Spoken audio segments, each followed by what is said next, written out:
Halo Bapak Ibu, selamat sore. Kita lanjutkan kembali pembahasan soal-soal pretest CPG seleksi akademik PPG dalam jabatan tahun 2023 ini. Tetap semangat Bapak Ibu untuk belajar, jangan lupa untuk semangat berlatih agar nanti bisa lebih cepat menguasai atau mengerti apa kata kunci dari setiap soal dan mampu menjawab dengan cepat. Sehingga waktu yang diberikan sekitar kurang lebih 150 menit itu 120 soal kita mampu tuntaskan dan bisa mengikuti pendidikan PPG sampai nanti selesai dan 2024 sudah menerima tunjangan sertifikasi. Amin kan ya Bapak Ibu? Baik, kita mulai untuk soal yang pertama. Aktivitas pengembangan diri mulai dari refleksi sampai dengan tindakan terjadi berulang dan juga bersifat spiral, mengandung pengertian. Aktivitas pengembangan diri mulai dari refleksi sampai dengan tindakan terjadi berulang dan juga bersifat spiral, mengandung pengertian. A. Memberikan dampak peningkatan profesionalisme secara akumulatif. B. Aktivitas pengembangan diri dapat melebar ke topik-topik lain. C. Terjadi secara mendalam dan melibatkan lebih banyak partisipan. D. Mengandung unsur kebebasan dalam proses belajarnya. E. Melibatkan pengetahuan dan pengalaman guru sebelumnya.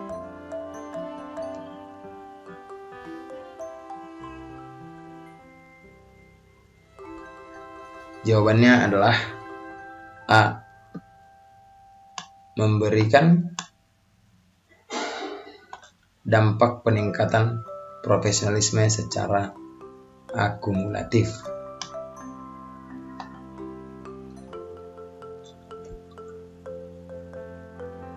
Soal berikutnya.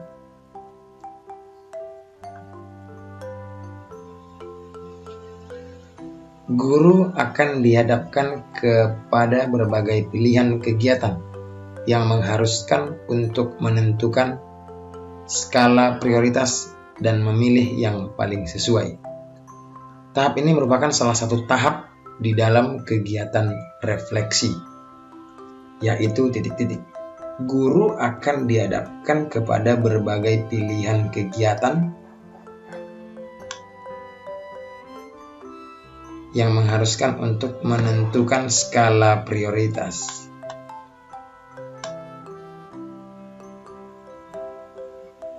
Dan memilih yang paling sesuai. Tahap ini merupakan salah satu tahap dalam kegiatan refleksi, yaitu A. Menarik kesimpulan, B. Menyusun rencana aksi, C. Melakukan analisis, D. Merasakan dan menghayati, E. Melaksanakan tindakan.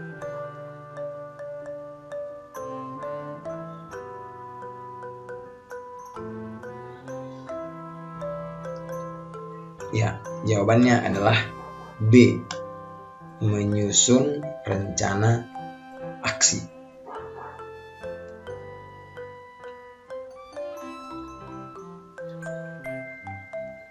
Menentukan skala prioritas dan memilih yang paling sesuai.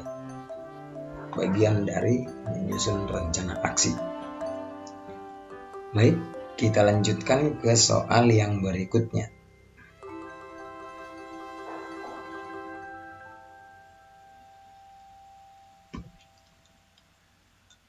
Adanya rasa tanggung jawab, sikap responsif dan inovatif terhadap perkembangan ilmu pengetahuan dan teknologi merupakan bentuk pelaksanaan dari fungsi guru sebagai berikut. Adanya rasa tanggung jawab, responsif, dan inovatif terhadap perkembangan ilmu pengetahuan dan teknologi merupakan bentuk pelaksanaan dari fungsi guru sebagai berikut. A. Memelihara komitmen secara profesional untuk meningkatkan mutu pendidikan. B. Menjunjung tinggi peraturan perundang-undangan hukum dan kode etik guru, serta nilai-nilai agama dan etika. C. Menciptakan suasana pendidikan yang bermakna, menyenangkan, kreatif, dinamis, dan dialogis. D. Memelihara dan memupuk persatuan dan kesatuan bangsa. E. Memberi teladan dan menjaga nama baik lembaga, profesi, dan kedudukan sesuai kepercayaan yang diberikan kepadanya.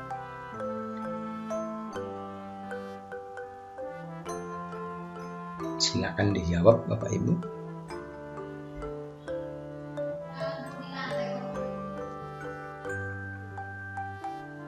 Adanya rasa tanggung jawab, sikap responsif, dan inovatif terhadap perkembangan ilmu pengetahuan dan teknologi merupakan bentuk pelaksanaan dari fungsi guru, yaitu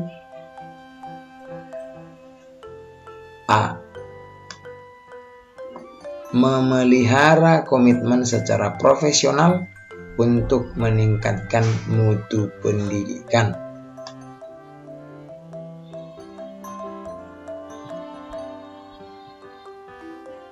Baik, kita lanjutkan ke soal yang berikutnya.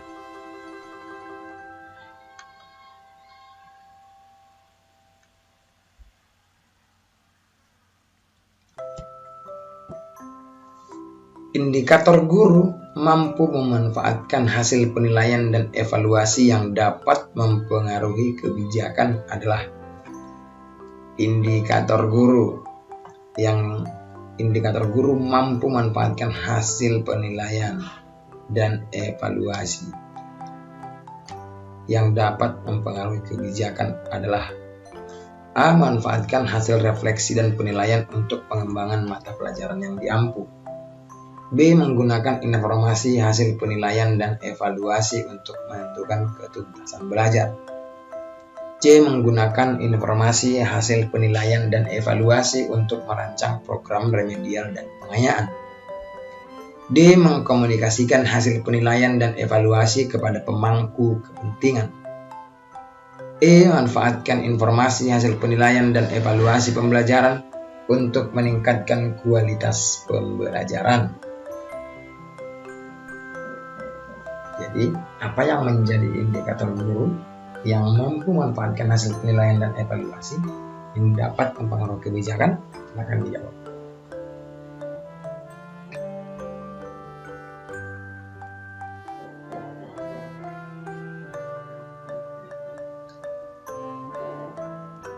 Jawabannya adalah D. Mengkomunikasikan hasil penilaian dan evaluasi kepada pemangku kepentingan. Mengkomunikasikan hasil penilaian dan evaluasi kepada pemangku kepentingan. Kita lanjut ke soal berikutnya.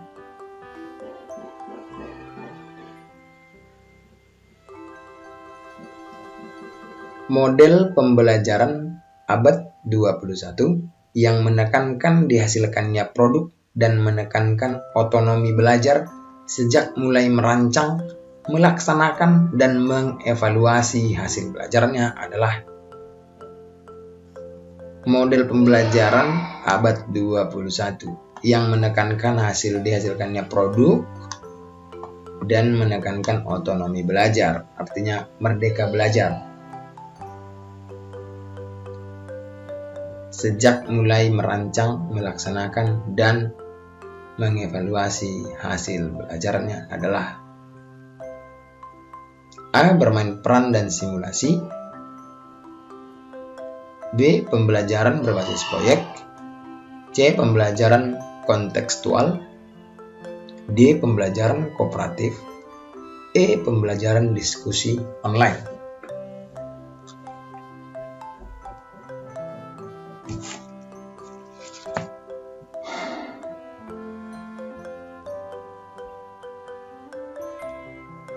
Jawabannya adalah B.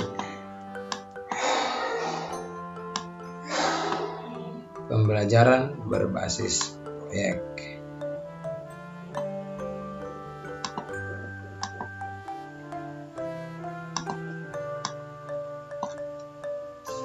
Baik, kita lanjutkan ke soal yang berikutnya. Pembelajaran abad 21 menekankan kepada hal-hal berikut ini, kecuali.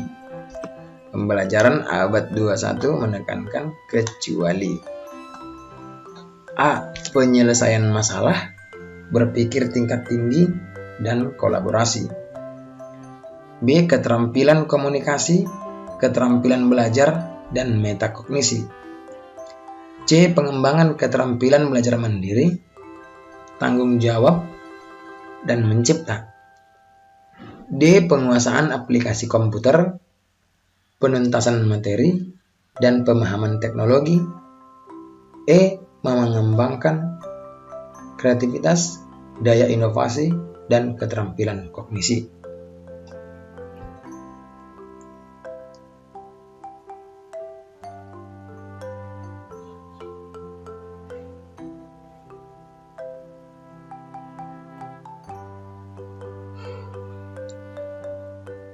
Ya, jawabannya adalah D. Penguasaan aplikasi komputer, penuntasan materi, dan pemahaman teknologi. Penguasaan aplikasi komputer tidak menyeluruh, penuntasan materi juga tidak menjadi fokus pada abad 21, karena yang diminta adalah kecuali, yang bukan artinya. Baik, kita lanjutkan ke soal berikutnya.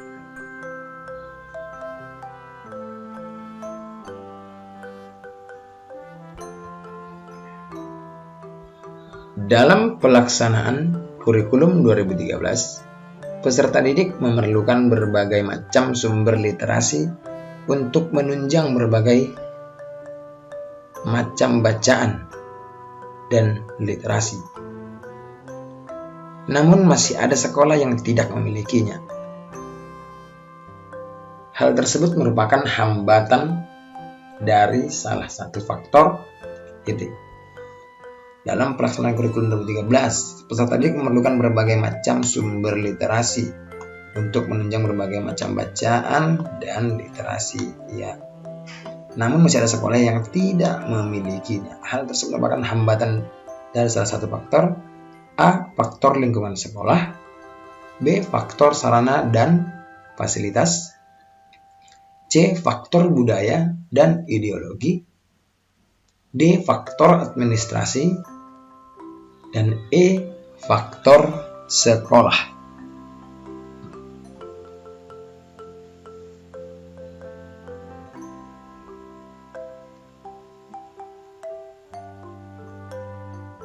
Ya, jelas jawabannya B. Faktor sarana dan fasilitas. Karena itu buku atau sumber literasi lainnya merupakan bagian dari sarana dan fasilitas. Kita lanjutkan ke soal yang berikutnya. Kurikulum bukan hanya dipandang sebagai seperangkat mata pelajaran dan silabus, namun juga harus dipandang sebagai, ya, jangan lupa Bapak Ibu, ini kata bukan. Kurikulum bukan yang dipandang sebagai seperangkat mata pelajaran dan silabus, namun juga harus dipandang sebagai A. Seperangkat alat pembelajaran yang harus dilakukan dengan peserta didik, yang harus disesuaikan dengan peserta didik. B. Seperangkat dokumen yang harus dilaksanakan. C. Rincian jadwal pelajaran. D. Materi yang harus disampaikan kepada peserta didik. Dan E. Seperangkat tujuan pembelajaran.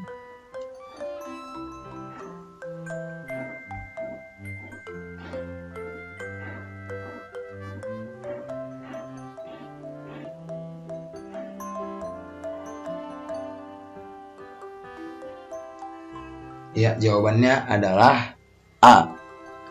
seperangkat alat pembelajaran yang harus disesuaikan dengan peserta didik. Jadi bukan hanya silabus dan perangkat mata pelajaran lainnya, tapi juga harus disesuaikan kepada kebutuhan peserta didik. Demikian dalam penyusunan perangkat pembelajaran. Jadi jawabannya pada soal ini adalah A. Kita lanjut ke soal yang berikutnya.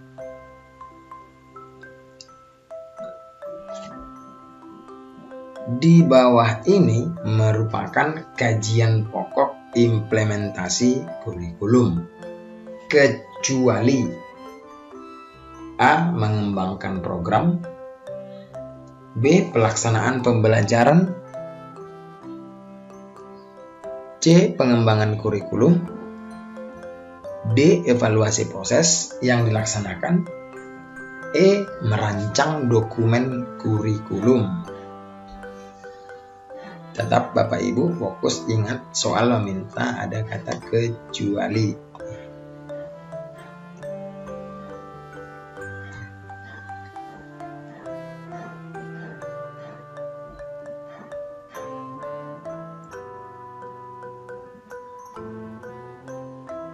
Ya, baik, jawabannya adalah E. Merancang dokumen kurikulum.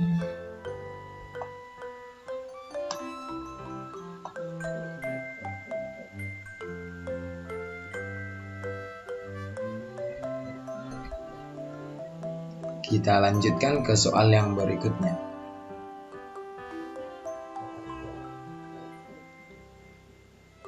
Nilai-nilai kehidupan dan budaya dalam masyarakat senantiasa berkembang. Maka peran kurikulum tidak hanya mewariskan nilai dan budaya, melainkan juga berperan untuk menilai dan memilih nilai budaya serta pengetahuan baru yang akan diwariskan. Penjelasan tersebut merupakan nilai-nilai kehidupan dan budaya dalam masyarakat senantiasa berkembang, maka peran kurikulum tidak hanya mewariskan nilai dan budaya, melainkan juga berperan untuk menilai dan memilih budaya serta pengetahuan baru yang akan diwariskan.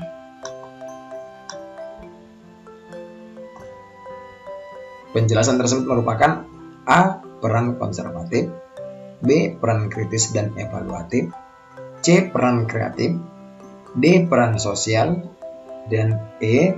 Peran sumatif.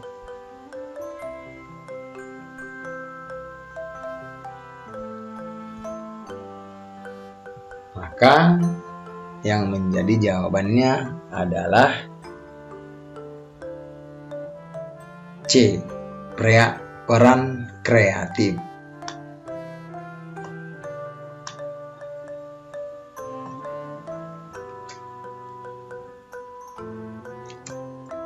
Itu yang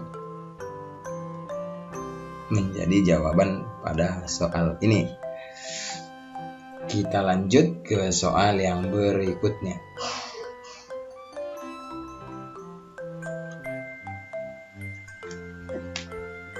Kurikulum Indonesia telah mengalami perubahan sebanyak 10 kali. Jika dikelompokkan dalam jenisnya, kurikulum yang dikembangkan pada tahun 2004 sampai 2013 termasuk jenis kurikulum. Berdasarkan jenisnya, kurikulum dikembangkan pada tahun 2013 sampai 2013 termasuk jenis kurikulum.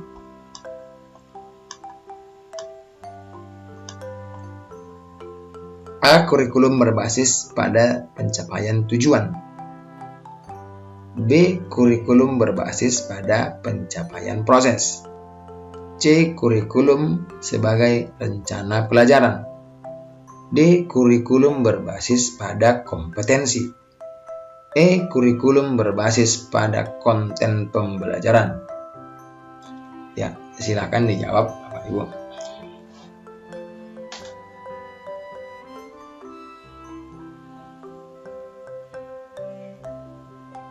Ya, benar sekali Bapak Ibu.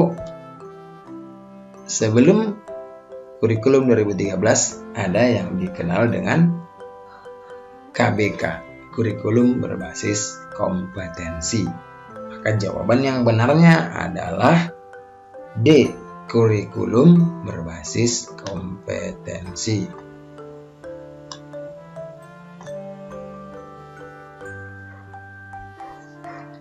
Baik, kita lanjutkan ke soal yang berikutnya.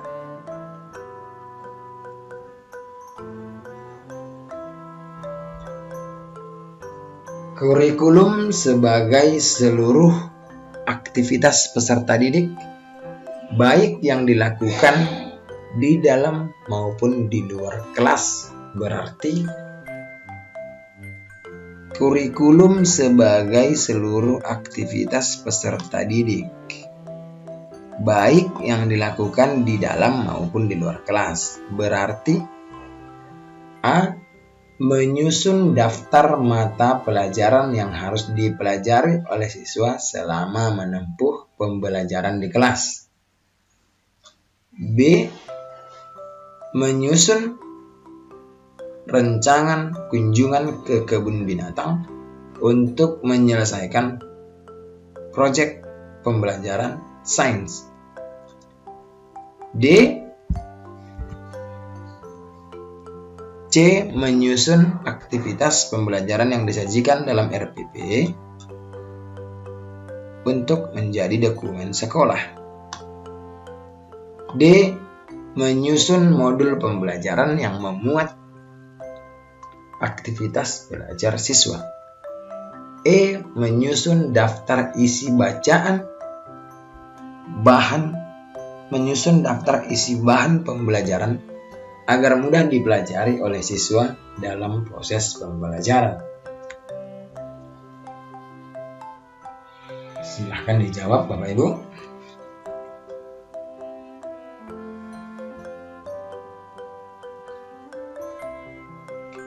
Ya, yang menjadi jawabannya adalah B. Menyusun rancangan kunjungan ke kebun binatang untuk menyelesaikan proyek pembelajaran sains.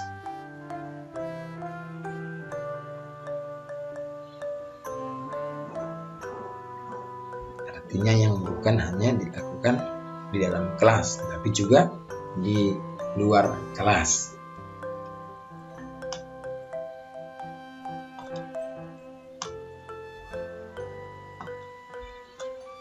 Kita lanjutkan ke soal berikutnya.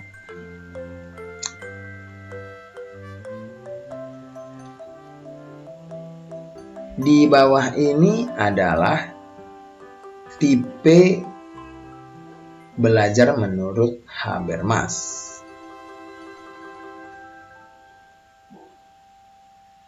Kecuali A. Belajar teknis, B. Belajar praktis, C. Belajar aktif, D. Belajar emansipatoris, E. Technical learning.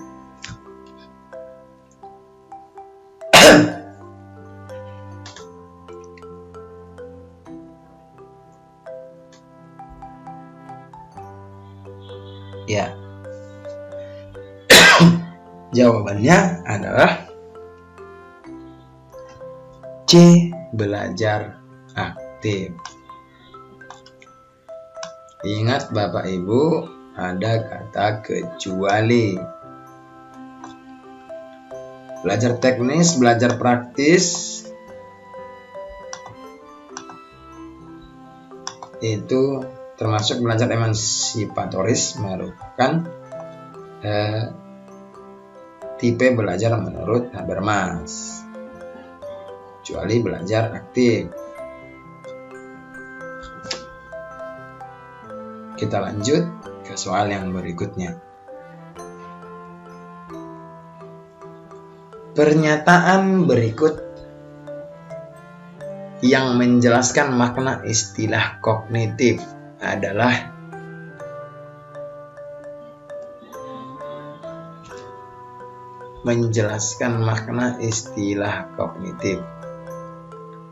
A. Kemampuan berkomunikasi. B. Kemampuan untuk memecahkan masalah. C. Kemampuan berinteraksi. D. Kemampuan untuk mengintegrasikan diri. Dan E. Kemampuan mengemukakan pendapat.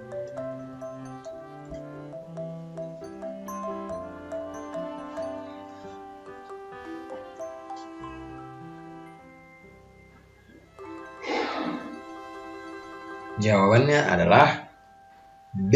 Kemampuan untuk memecahkan masalah.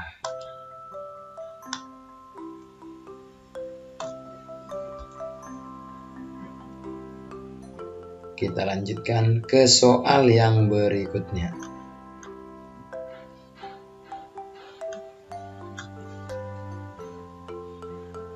Pada tahap konseptualisasi, kemampuan yang dimiliki oleh peserta didik adalah, kita perlu ingat konseptualisasi.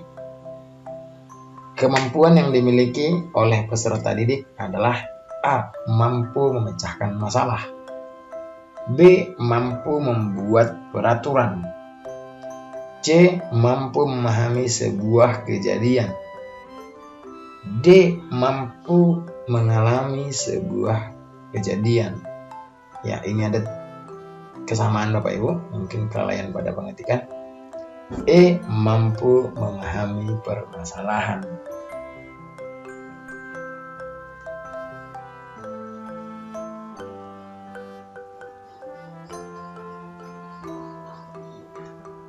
Ya, jawabannya adalah E. Tapi tentunya ini bukan soal sulit ya Bapak Ibu ya. Ini termasuk soal yang sederhana. Karena tahap konseptualisasi artinya masih perancangan. Maka kemampuan yang dimiliki oleh peserta didik adalah mampu memahami permasalahan. Artinya dalam kegiatan pembelajaran, misalnya ini problem based learning, artinya pembelajaran yang berbasis atau berdasarkan masalah. Tentunya dalam tahap konseptualisasi, maka murid harus memahami dulu apa yang menjadi permasalahan pada materi yang akan kita sampaikan tersebut. Baik, kita lanjutkan ke soal yang berikutnya. Menurut Brunner, apabila seseorang memahami objek-objek atau dunianya melalui gambar-gambar dan visualisasi verbal, dengan kata lain peserta didik belajar melalui bentuk perumpamaan atau perbandingan. Hal ini merupakan tahapan dari, yang perlu diingat adalah memahami objek-objek atau dunianya melalui gambar dan visualisasi verbal. Dengan kata lain melalui perumpamaan atau perbandingan. Hal ini merupakan tahapan dari A. Enaktif, B. Intuitif, C. Ikonik, D. Simbolik, dan E. Konflim.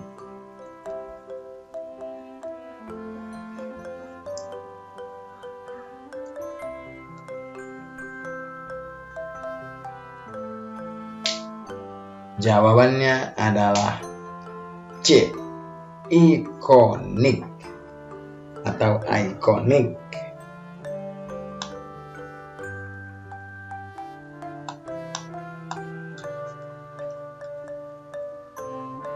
Baik, kita lanjutkan ke soal yang berikutnya.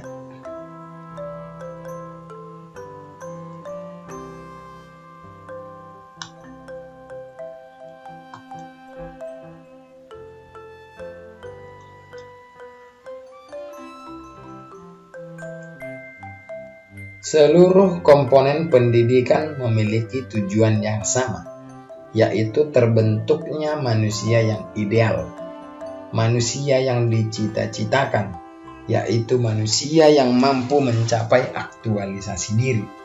Pernyataan tersebut merupakan bagian dari teori. Yang perlu diingat dari soal ini adalah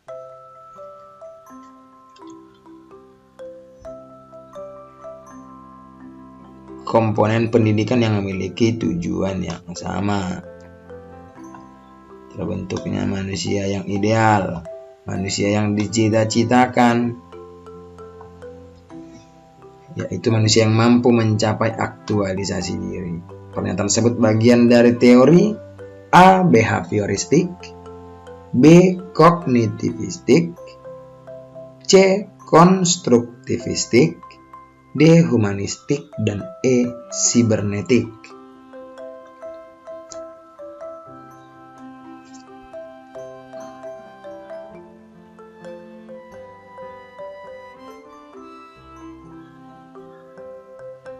Jawabannya adalah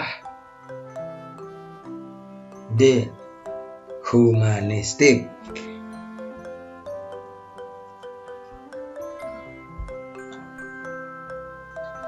Kita lanjut ke soal yang berikutnya.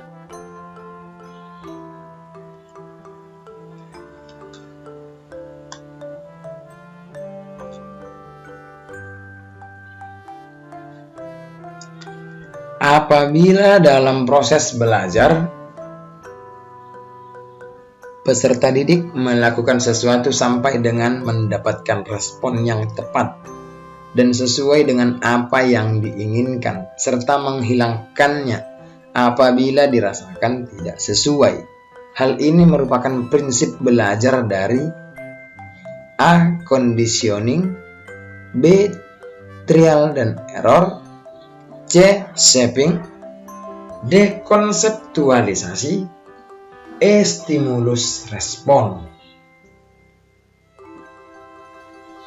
Apabila dalam proses belajar, peserta didik melakukan sesuatu sampai dengan mendapatkan respon yang tepat dan sesuai dengan apa yang diinginkan, serta menghilangkannya apabila rasakan tidak sesuai. Hal ini merupakan prinsip belajar dari. Silakan dijawab Bapak Ibu.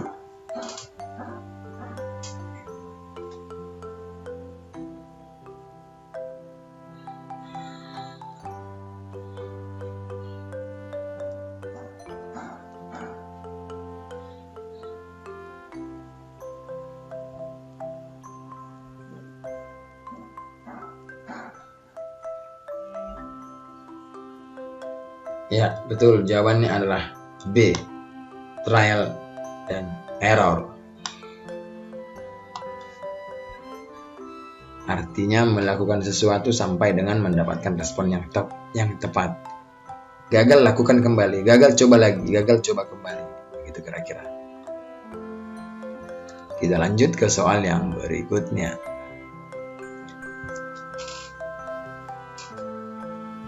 Teori belajar yang mengutamakan perubahan pada tingkah laku pada individu yang belajar dengan mengutamakan hubungan stimulus dan respon merupakan teori belajar.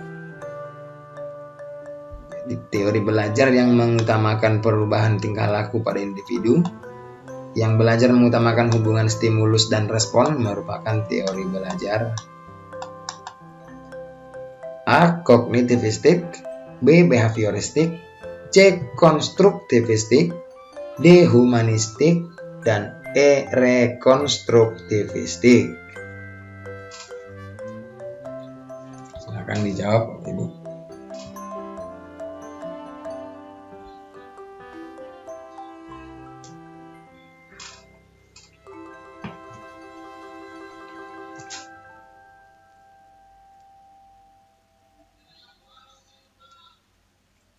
Ya, jawabannya adalah B. Behavioristik.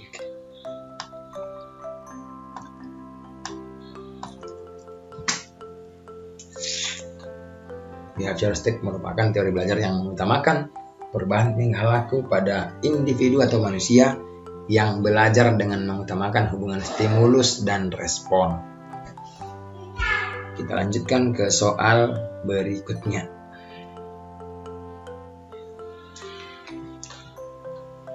Alam mampu memenuhi kebutuhan manusia, namun alam tidak mampu memenuhi keserakahan manusia.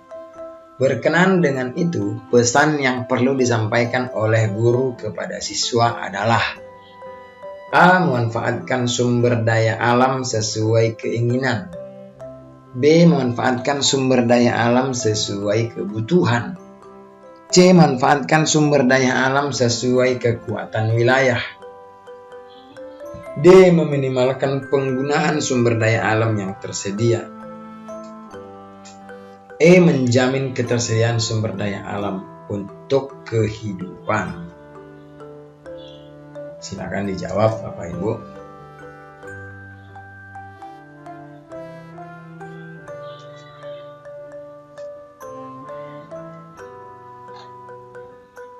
Ya, jawabannya adalah B.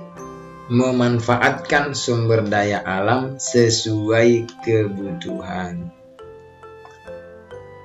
bukan sesuai keinginan. Dan juga ini, dan juga dengan meminimalkan. Baik, untuk sore hari ini itu saja Bapak Ibu untuk kegiatan sharing kita tentang soal-soal latihan pretest PPG dalam jabatan tahun 2023 ini. Kami tetap mengingatkan kepada Bapak Ibu yang saat ini sudah bisa konfirmasi untuk kategori A agar jangan lupa mengklik konfirmasinya agar nanti Bapak Ibu dapat mengikuti pretest atau seleksi akademik.